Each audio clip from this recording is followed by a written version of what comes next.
Shalom saudaraku, berjumpa lagi dengan saya di Karyaku Channel. Kita akan membahas tentang kenaikan Tuhan Yesus Kristus. Berbicara kenaikan Tuhan Yesus Kristus yang manakala setiap tahunnya kita rayakan. Mari kita terus menerus mengingat akan hal ini agar kita tidak lupa.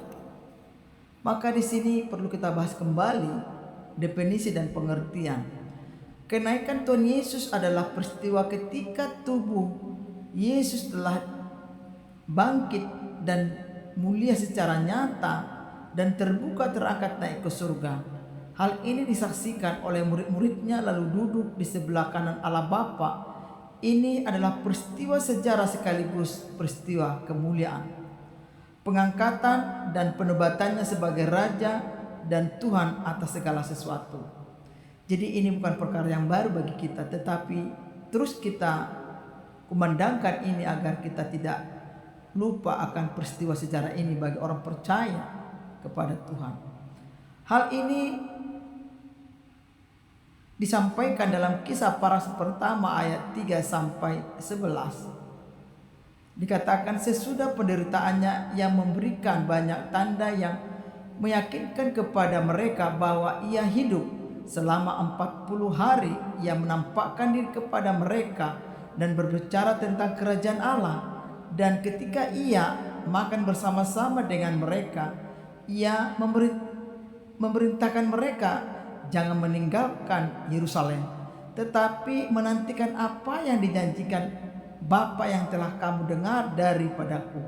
Sesudah ia mengatakan demikian, terangkatlah ia disaksikan oleh mereka, dan awan menutupinya dari pandangan mereka ketika mereka sedang menatap ke langit. Waktu ia naik itu, tiba-tiba berdirilah dua orang yang berpakaian putih di samping mereka dan berkata, "Hei orang-orang Galilea, mengapa kamu berdiri di sini melihat ke langit? Yesus ini yang terangkat ke surga meninggalkan kamu akan kembali dengan cara yang sama seperti kamu melihat dia naik ke surga." Dalam Lukas pasal yang ke-24 50 sampai 53, lalu ia membawa mereka keluar ke kota sampai dekat Betania. Di situ ia mengangkat tangannya dan memberkati mereka, dan ketika ia sedang memberkati mereka, ia berpisah dari mereka dan terangkat ke surga. Mereka sujud menyembahnya. Lalu mereka pulang ke Yerusalem dengan sangat bersukacita, dan mereka senantiasa berada di bait Allah dan memuji Allah. Dan juga di dalam Markus 16 ayat 19, sesudah Tuhan Yesus berbicara demikian kepada mereka, terangkatlah ia ke surga dan duduk di sebelah kanan Allah. Hal ini juga di dalam Perjanjian Lama diingatkan kepada kita. Pemazmur 110 ayat 1, demikianlah firman Tuhan kepada Tuanku, duduklah di sebelah kananku sampai kubuat musuh-musuhmu menjadi tumpuan kakimu. Nubuatan tentang dia duduk di sebelah kanan Allah. Dan juga di dalam Mazmur 68 ayat 19, engkau naik ke tempat yang tinggi, engkau menawan tawanan, engkau menerima pemberian di antara manusia, nubuatan kenaikan dan kemenangannya. Jadi saudaraku yang terkasih di dalam Tuhan, kenaikan Tuhan Yesus bukan hal yang baru bagi kita, tetapi ini sudah menjadi suatu catatan bagi kita untuk mengenang bahwa Yesus bangkit dan naik ke surga untuk menyediakan tempat bagi orang-orang yang percaya kepadanya.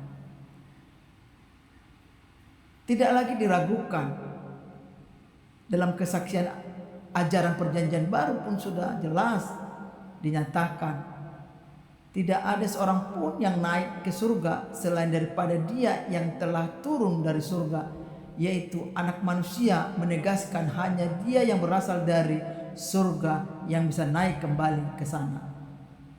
Yohanes 3 ayat 13. Banyak ayat-ayat pendukung untuk membuktikan bahwa Yesus adalah Anak Allah yang naik ke surga.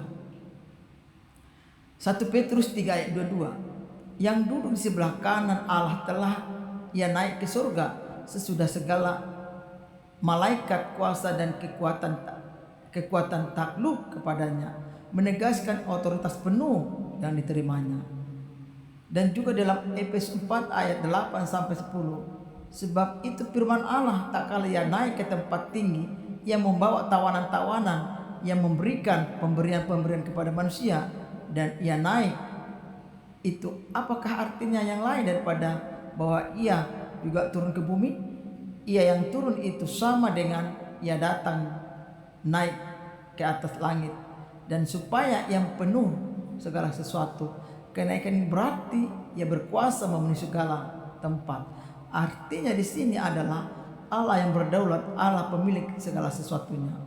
Jadi saudaraku, sudah jelas-jelas banyak fakta dan bukti bahwa waktu terjadi 40 hari sebelum kebangkitannya dalam Kisah 1 ayat 3, bukan langsung sesudah bangkit, melainkan ada masa 40 hari untuk menguatkan dan mengajarkan murid-muridnya.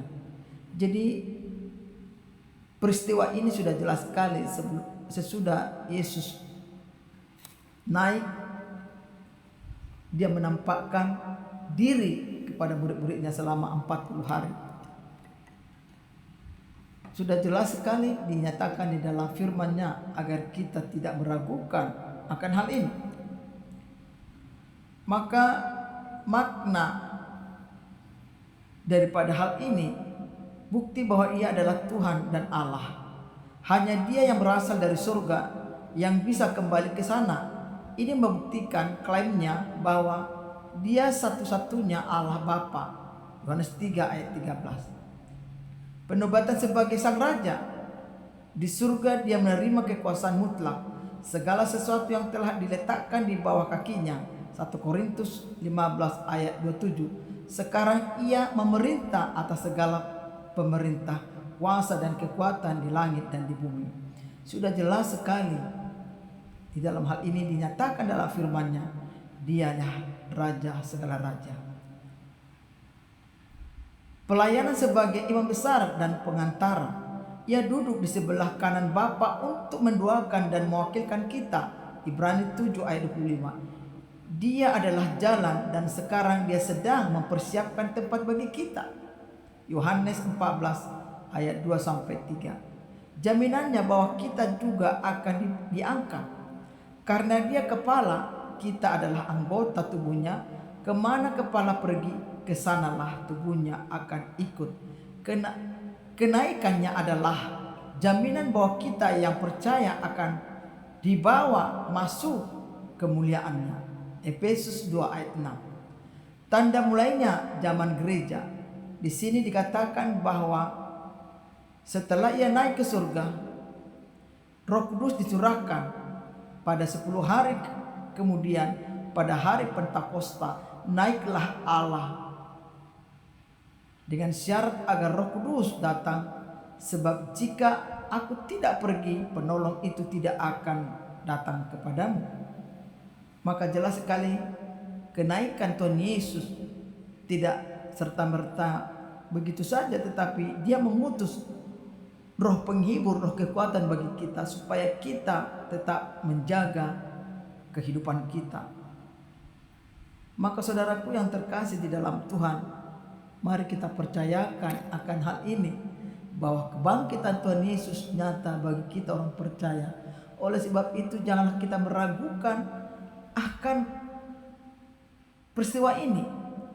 Sudah jelas dikatakan tadi bahwa adapun kenaikan Tuhan Yesus bagi kita adalah menyediakan tempat bagi kita orang-orang percaya.